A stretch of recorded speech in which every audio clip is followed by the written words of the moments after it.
Interatividade é tudo. Amazônia, a maior floresta tropical da Terra.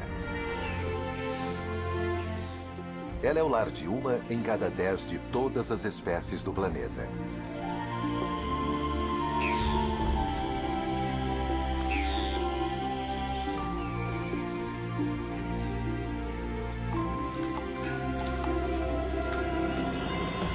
Ela pode parecer um vasto paraíso tropical, mas esconde um lado mais cruel.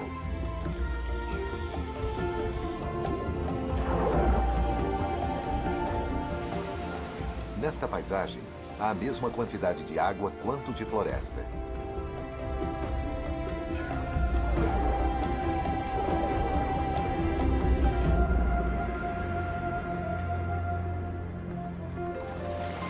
E todos os anos, estes dois mundos colidem, quando a floresta se enche de água.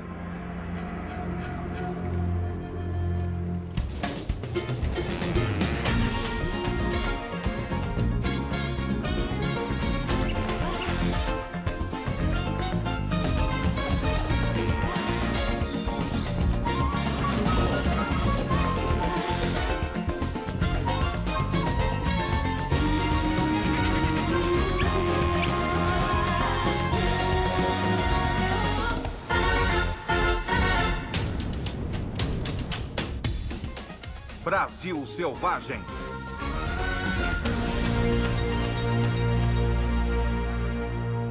A Sombra do Gavião. A Amazônia é inimaginavelmente grande. Dentro deste espaço verde, um número enorme de animais luta para sobreviver. A cada manhã, bugios saúdam o dia. Eles estão anunciando seu domínio dessa parte da floresta. Mas seus chamados alertam um assassino perspicaz.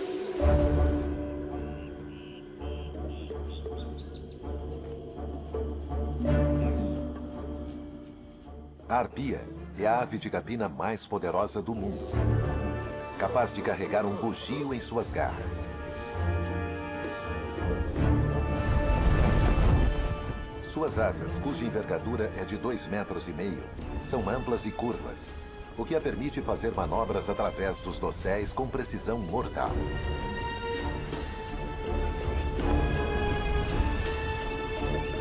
As pernas da arpia podem chegar a ter a espessura de punhos humanos e ela tem as maiores garras entre todas as aves de rapina. Ela é capaz de carregar uma presa com quase o mesmo peso que ela.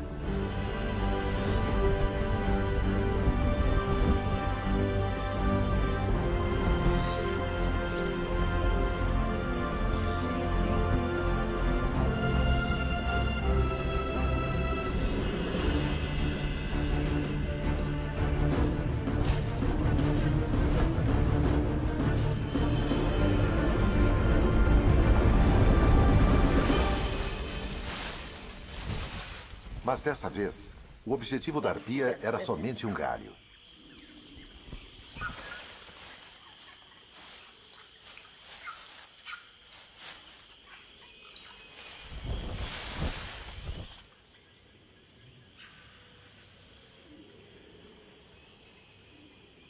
Os gamos são para ela levar para o ninho que fica nos galhos das árvores mais altas da floresta.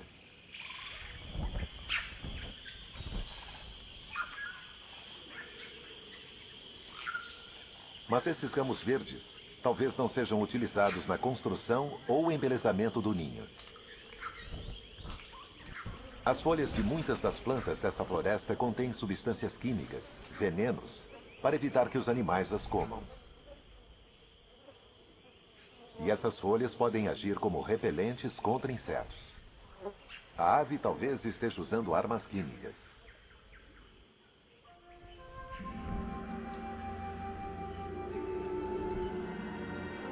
O verde uniforme da Amazônia esconde muitas diferenças. Há as florestas de terra firme nos solos mais altos e as florestas inundadas, ou várzea, ao longo de uma série de rios e lagos. Muitas das árvores estão engajadas em uma guerra secreta, onde elas usam substâncias químicas para sua proteção. Algo que os bugios gostariam de ter, principalmente contra os insetos.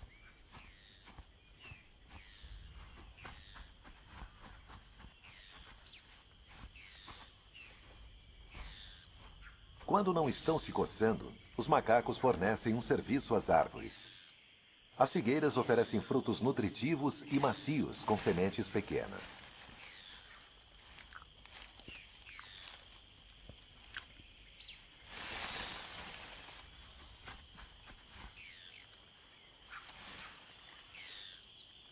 Quando se alimentam, os bugios jogam fora as sementes e assim as figueiras se multiplicam pela floresta. Na guerra invisível, as árvores lutam para manter suas folhas, muitas usando venenos para evitar que os animais as comam, mas ao mesmo tempo incentivando as criaturas a comerem seus frutos.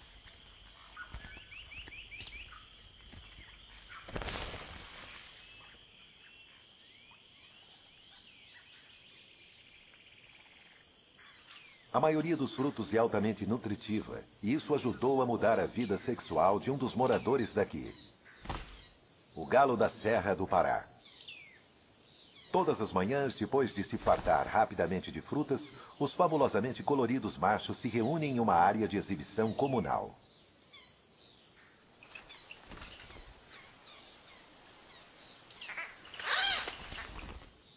Cada macho é dono de um poleiro e de um pequeno pedaço de chão abaixo dele. É por serem abastecidos pelas frutas que os machos conseguem passar a maior parte do dia se exibindo. Eles competem entre si, tentando afastar outros machos de seus poleiros.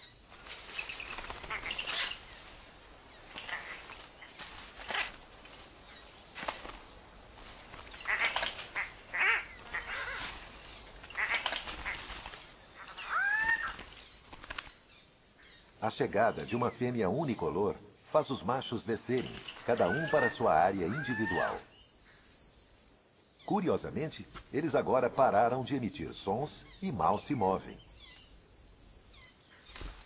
Eles esperam com as penas eriçadas, na esperança de que a fêmea visite sua área exclusiva.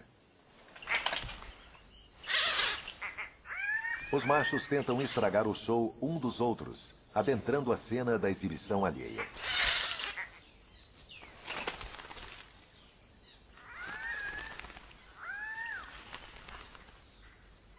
A fêmea observa e avalia a qualidade do que os machos têm a oferecer. Eles usam faixas iluminadas pelo sol para salientar seu esplendor.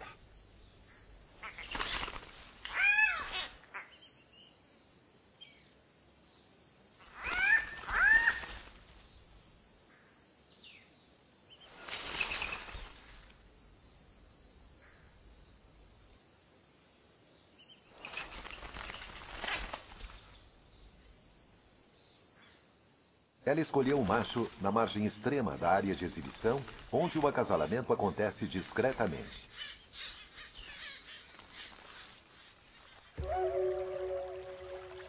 As árvores oferecem frutos comestíveis como uma recompensa aos animais que espalham suas sementes, mas muitas se defendem com um escudo químico para evitar que suas folhas sejam comidas.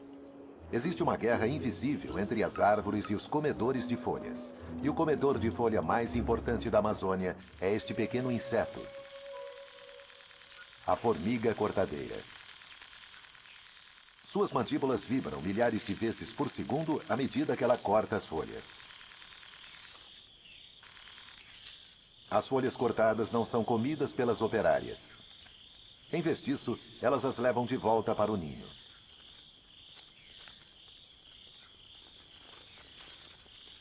À medida que se deslocam, as formigas deixam uma trilha de odor para marcar o caminho. Esta substância química, um feromônio, é muito poderosa, e cada formiga consegue produzir apenas 1/bilionésimo de uma grama dele. Uma folha pode chegar a 20 vezes o peso da formiga, o equivalente a um ser humano carregando uma carga de 1 tonelada.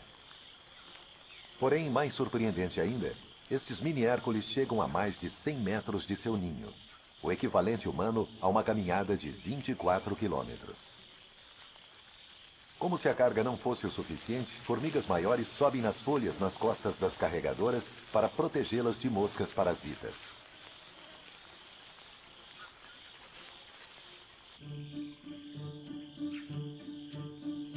O ninho subterrâneo é enorme e pode abrigar cerca de 8 milhões de indivíduos.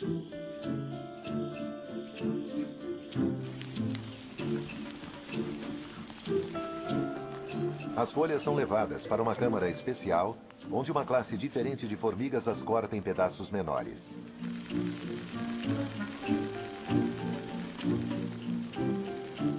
O objetivo de toda essa indústria é alimentar um fungo. As formigas são fazendeiras e as menores operárias cuidam dos jardins de fungos. Este é o alimento da colônia.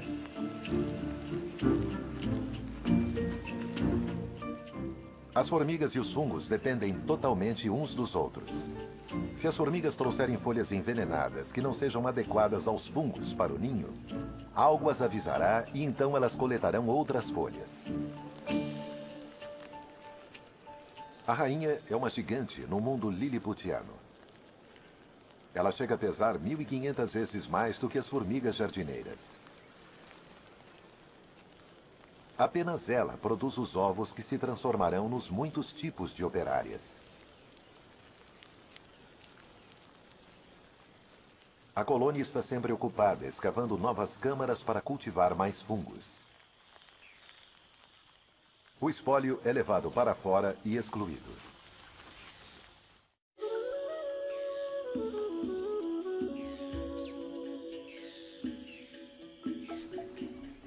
As formigas encontraram um método de lidar com as folhas tóxicas. Outros animais encontraram maneiras diferentes de superar esse desafio.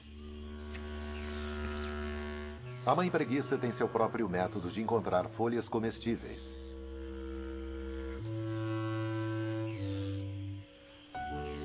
Bem devagar.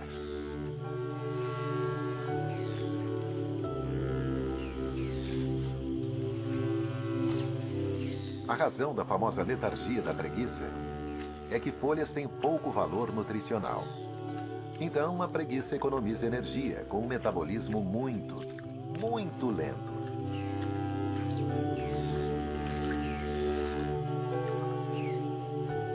A preguiça usa seu apurado olfato para encontrar folhas com poucos agentes venenosos.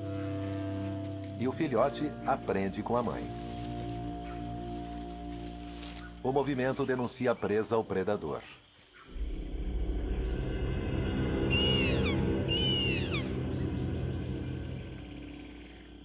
Mas isso não é problema para a preguiça, que descansa e dorme durante a maior parte do dia.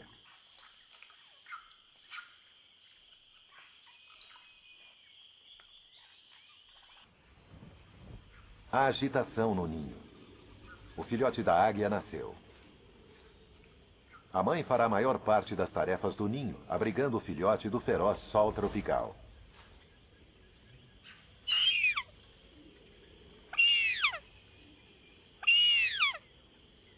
O filhote passará 5 meses no ninho, até que chegue a ter o tamanho dos pais.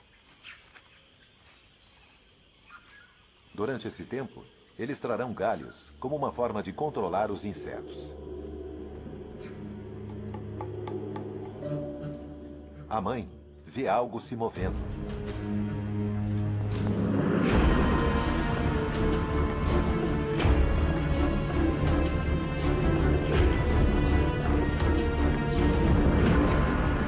Não é a preguiça, é um bugio.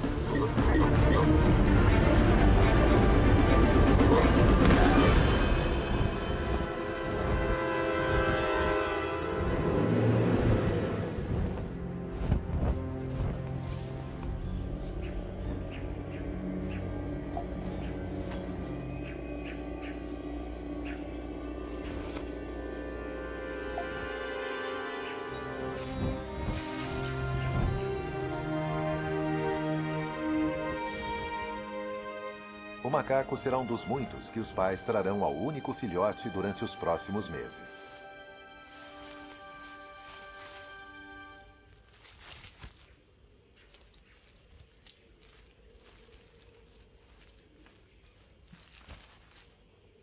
Apenas as maiores árvores na floresta conseguem suportar o enorme ninho da arpia. E uma das favoritas dessa ave é a castanheira. É um gigante da floresta, e seus frutos também são enormes. Eles chegam a pesar 2 quilos, e como a árvore chega a 50 metros de altura, os frutos têm um longo caminho na queda.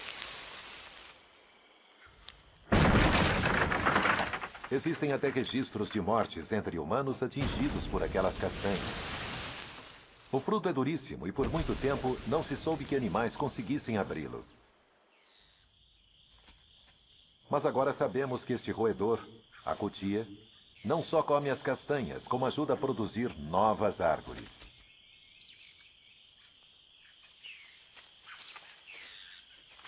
Os incisivos afiados da cutia e suas poderosas mandíbulas rasgam o invólucro. Mas é preciso muita paciência e vigor antes que o roedor chegue às castanhas.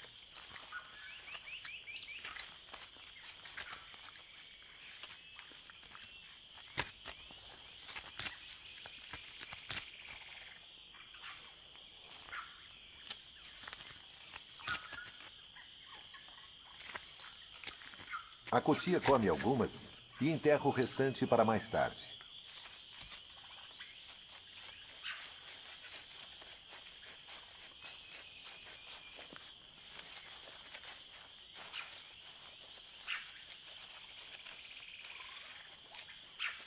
Para a sorte da castanheira, o animal não lembra onde está seu tesouro enterrado. E assim, na cutia, a castanheira tem um jardineiro bem pago que até ajuda a plantar suas sementes.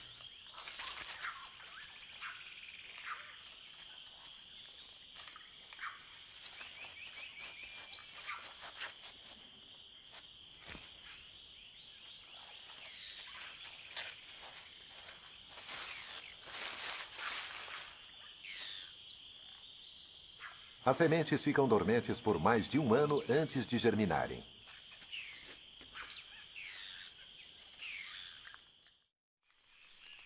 Existe outro animal que também recorre ao fruto da castanheira. Ele é um tipo de rã venenosa. É possível que essa rã obtenha suas toxinas das formigas e cupins que ela come, que por sua vez obtém seu veneno das folhas. A rã concentra o veneno e avisa isso aos outros através de suas cores brilhantes. A fêmea põe os ovos no chão úmido da floresta.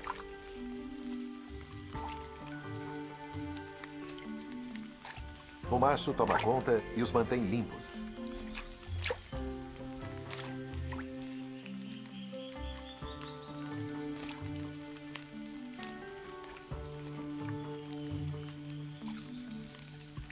Quando nascem, ele lhes dá carona.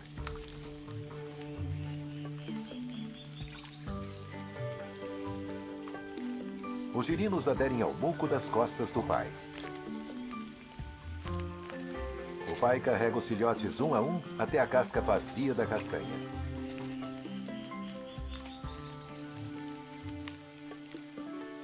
Ele verifica o lago em miniatura para ver se tem alimento bastante para seus filhotes.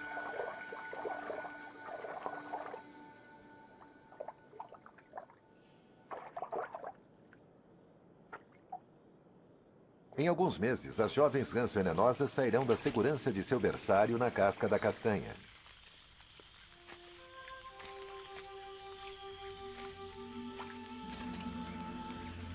A floresta amazônica é um lugar difícil onde viver. Não é um paraíso, pois está repleto de plantas venenosas e desagradáveis que seus habitantes precisam enfrentar. Os bugios precisam descansar e dormir durante horas, enquanto digerem as folhas que comeram.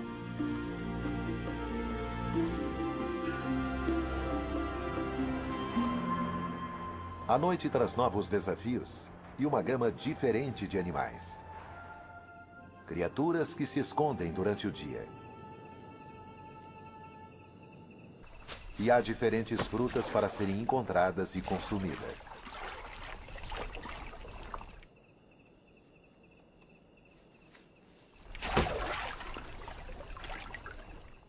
A cuíca se prepara para a noite.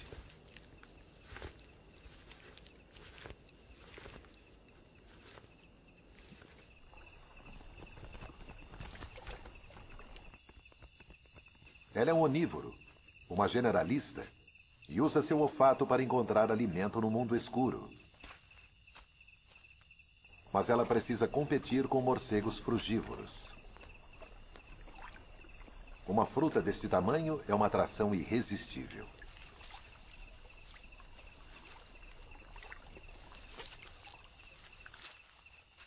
A cuíca precisa agir rápido se quiser afastar os morcegos famintos. Eles estão concentrados em se alimentar, mas precisam ter cuidado com a cuíca.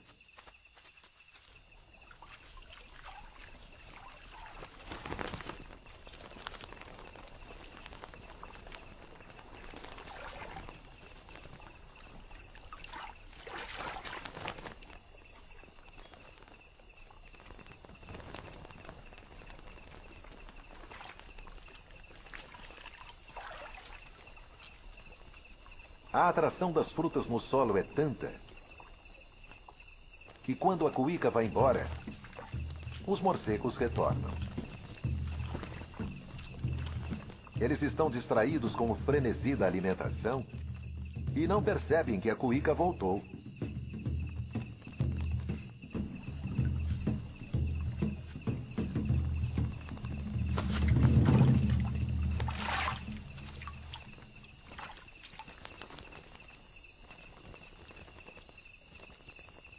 A Amazônia é um mundo onde muita coisa fica escondida, onde as árvores oferecem frutos enquanto defendem suas folhas. Um mundo de venenos, onde plantas e animais lutam em uma guerra invisível. Mas tanto para as plantas quanto para os animais, há um desafio enorme. O clima.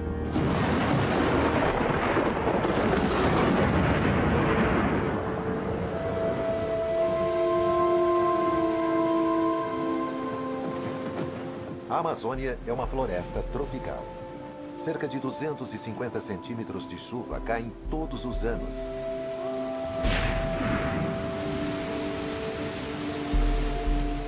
E a maior parte na estação das chuvas. As árvores e suas folhas têm um papel crucial no clima, pois metade da chuva que cai vem da própria floresta. As folhas liberam vapor de água naturalmente e depois forma as nuvens e retorna como chuva. As chuvas são perigosas para o filhote da arpia. Se ele ficar ensopado, poderá se resfriar e morrer. Essas são épocas perigosas para a mais poderosa ave de rapina da Terra.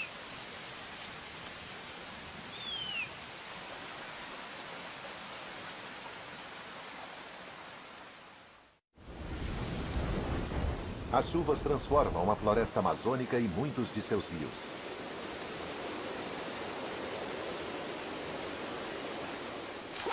A água aumenta o volume dos rios que agora começam a penetrar na floresta. As tempestades são tão intensas que a floresta se torna um mundo anfíbio. Na metade do caminho entre o ar e a água. As formigas cortadeiras estão com problemas. Suas trilhas de feromônios estão desaparecendo. E as coisas estão prestes a piorar.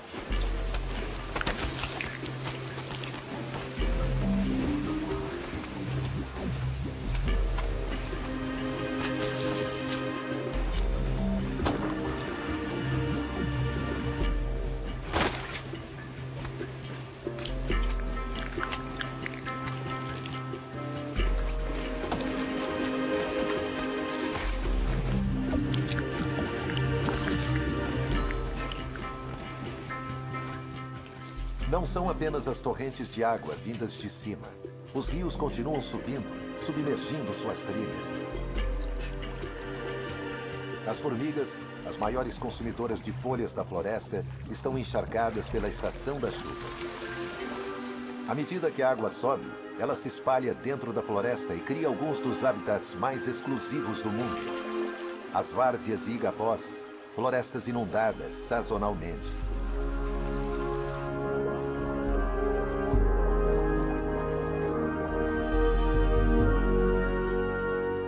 Quase 250 mil quilômetros quadrados de floresta estão sob as águas.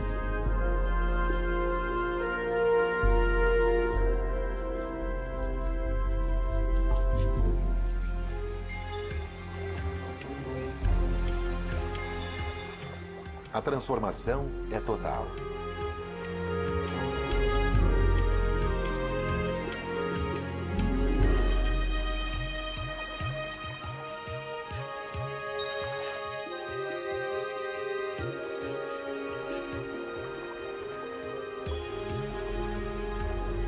Onde antes as aves faziam seu poleiro e as cutias se alimentavam, agora há novas oportunidades.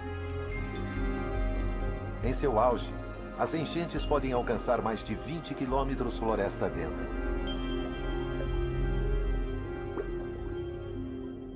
A água está verde, cheia de plâncton microscópico que alimenta cardumes de pequenos peixes à medida que eles se movem por entre a floresta inundada.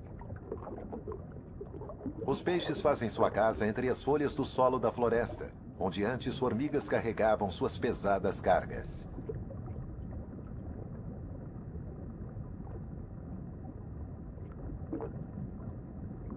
Este macho da espécie Rivulus é atraído por uma fêmea. Ela é maior e envia fortes sinais sedutores.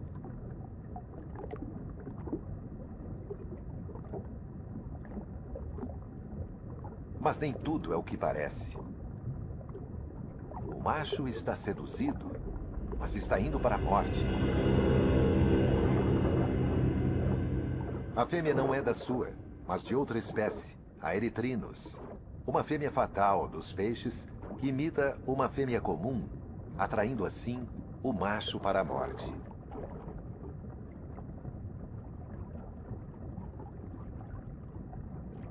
À medida que o nível da água sobe dentro da floresta, predadores maiores se movem com ele. A mata-mata fica na linha de frente à medida que a enchente avança por entre as árvores.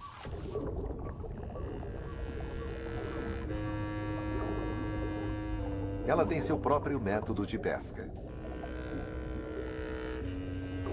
Uma de suas técnicas é se misturar ao pano de fundo. Ela fica parecendo um tronco coberto com vegetação. Seu disfarce é tão completo que os peixes vêm mordiscar seu casco. A única limitação desse predador é que ele precisa respirar.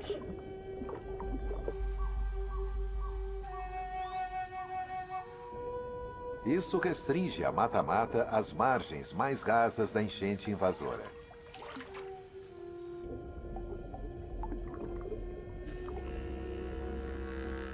A tartaruga se posiciona de novo e espera.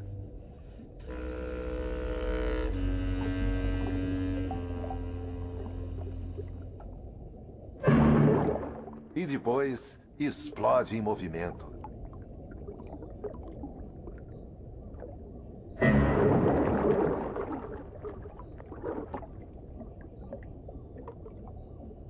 Para a maioria dos peixes, o fim é tão inesperado quanto repentino.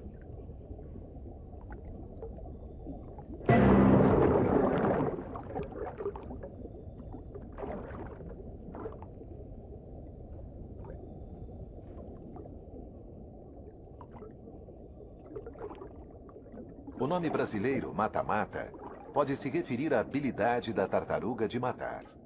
Se for isso, é realmente muito apropriado.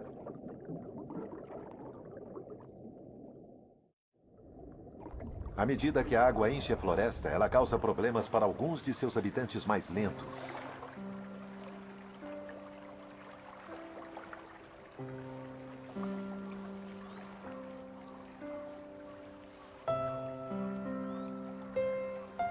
A preguiça enfrenta o novo desafio de ter que se mover de árvore em árvore à medida que procura folhas menos venenosas.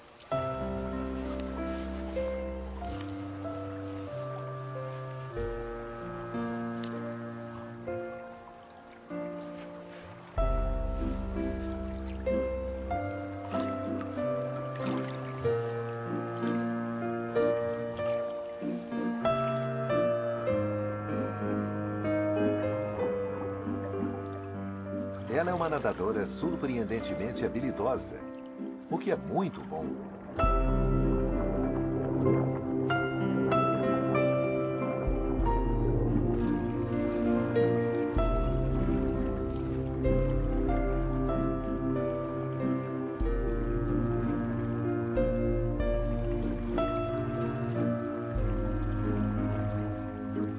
Mãe e filhote conseguem percorrer a nado, muito devagar,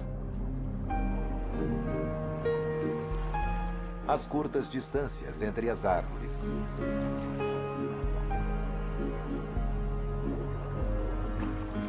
Desde que seu pelo não fique muito encharcado.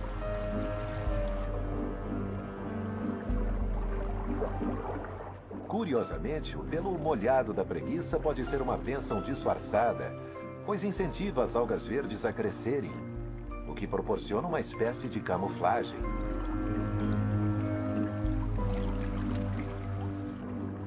À medida que a água continua subindo e alcançando os galhos das árvores, um macho da espécie Caracide se aproxima e estabelece território. E logo atrai uma fêmea.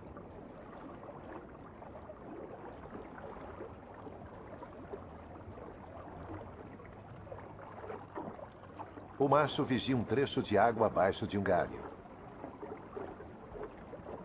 Os caracídeos são os únicos entre todos os peixes que colocam seus ovos nas folhas acima da água.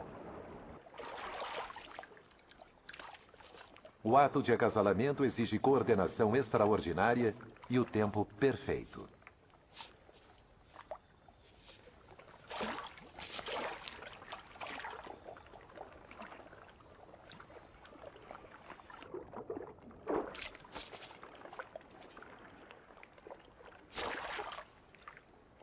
A razão para toda essa precisão é que os ovos do peixe estão mais seguros em uma folha fora da água, longe das bocas famintas.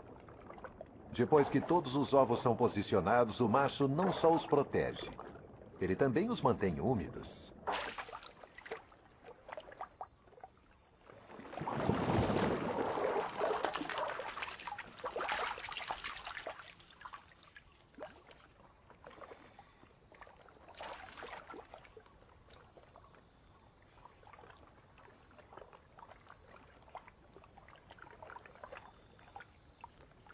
Os ovos se desenvolvem rapidamente e depois de 2 dias, os bebês estão prontos para eclodir.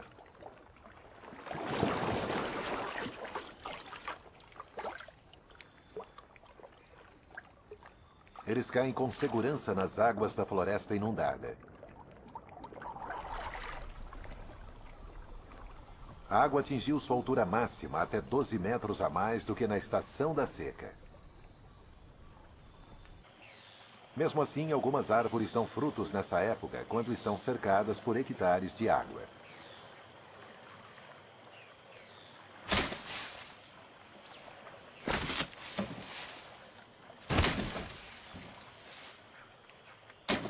As sementes da seringueira parecem estar sendo desperdiçadas, caindo dentro da água.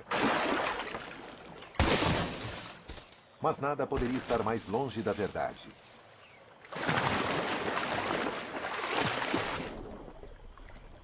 Este peixe nada por baixo da seringueira. Ele se alimenta de frutas e sementes com mandíbulas poderosas e dentes capazes de esmagar as mais duras sementes.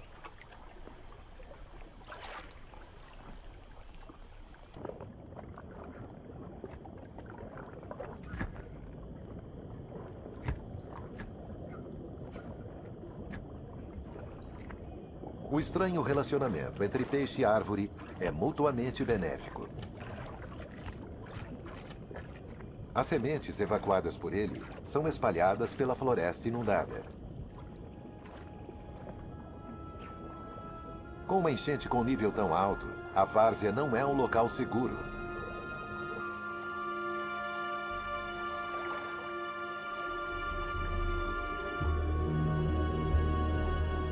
Pois o pirarucu, o maior peixe da Amazônia, espreita nessas águas. Este monstro pode chegar a 3 metros de comprimento. O pirarucu é um gigante estranho. pois ele vem à superfície a cada 10, 15 minutos durante sua caçada.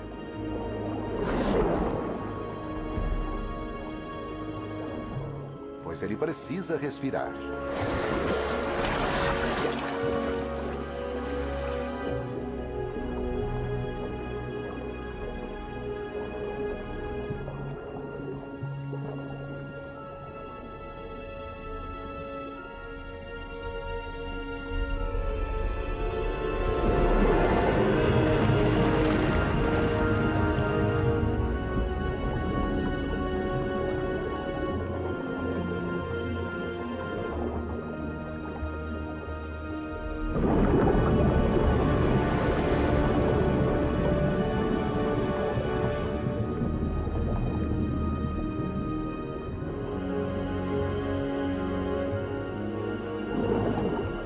O pirarucu é membro de uma família primitiva de peixes que persegue e aterroriza outros peixes desde a era dos dinossauros.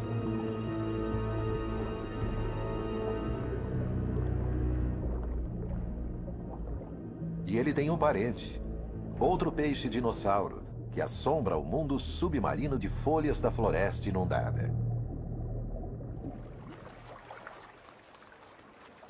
Ele tem um alvo bem diferente. As pequenas criaturas que ficam presas nos troncos e ramos das árvores sob as águas.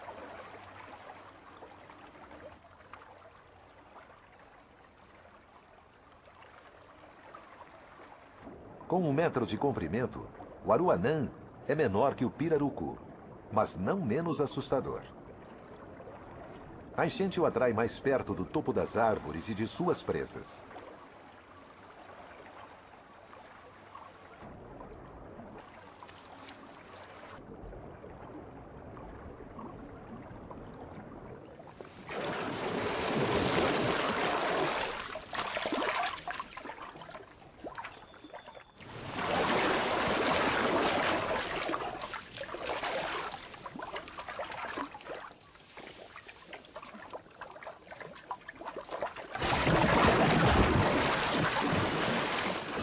As enchentes são uma época de abundância para os aruanãs.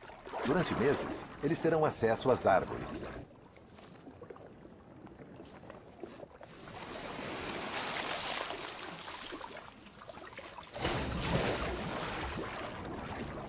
Mas o que é bom, dura pouco. As águas começam a retroceder.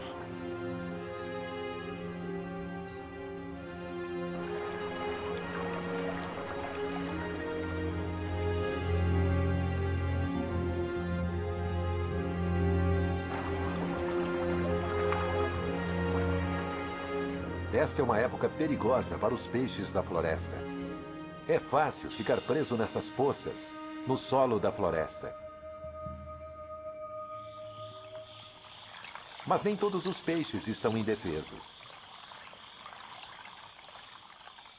À medida que as poças esvaziam, o eritrinus, o imitador de assassinos, simplesmente nada sobre o solo.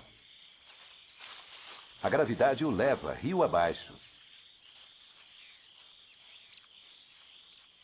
Desta forma notável, ele escapa da morte certa.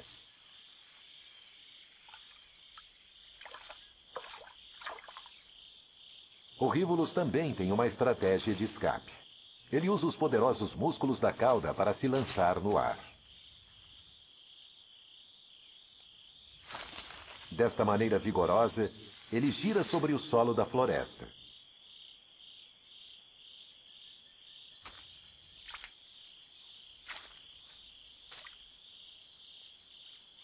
E acaba chegando em águas permanentes.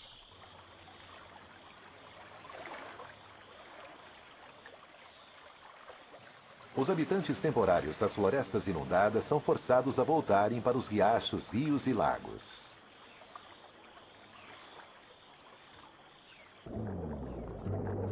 O papai pirarucu vigia seus filhotes. Eles nasceram quando as águas estavam altas e cresceram rapidamente na floresta inundada. Agora, o peixe-monstro mostra seu lado gentil, cuidando de mais de 100 filhotes. Eles já adquiriram o hábito de respirar E essa habilidade é crucial para filhotes e adultos, pois as águas quentes têm uma quantidade muito baixa de oxigênio.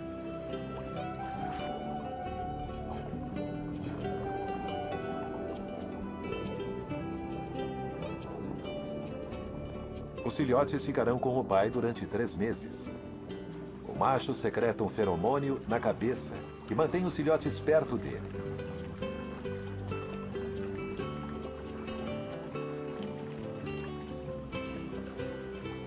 Eles crescerão e chegarão a 1 metro de comprimento quando tiverem 1 ano de idade.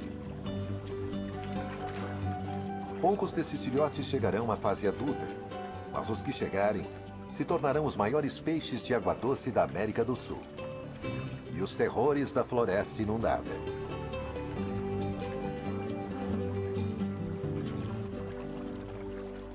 O fluxo das enchentes traz tanto fartura quanto fome para os peixes. E as estações da seca e das chuvas afetam todas as criaturas da Amazônia. É na estação da seca, na floresta de terra firme, que outro gigante da Amazônia atinge seu momento-chave em seus deveres de pai.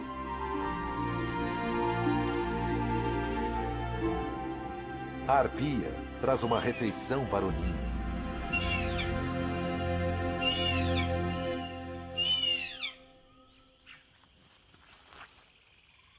O filhote está com 5 meses e já é quase adulto.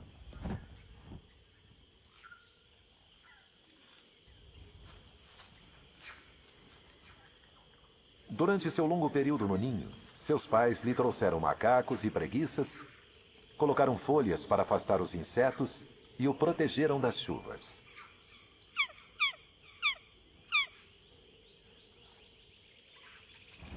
Agora está na hora dele ir para o ar.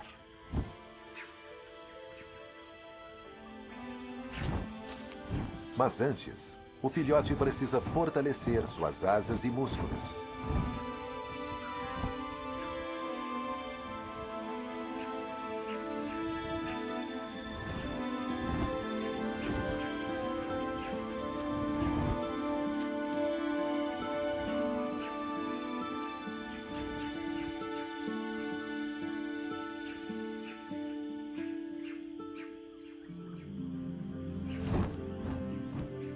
O reino dessas arpias é um dos mais complexos do mundo.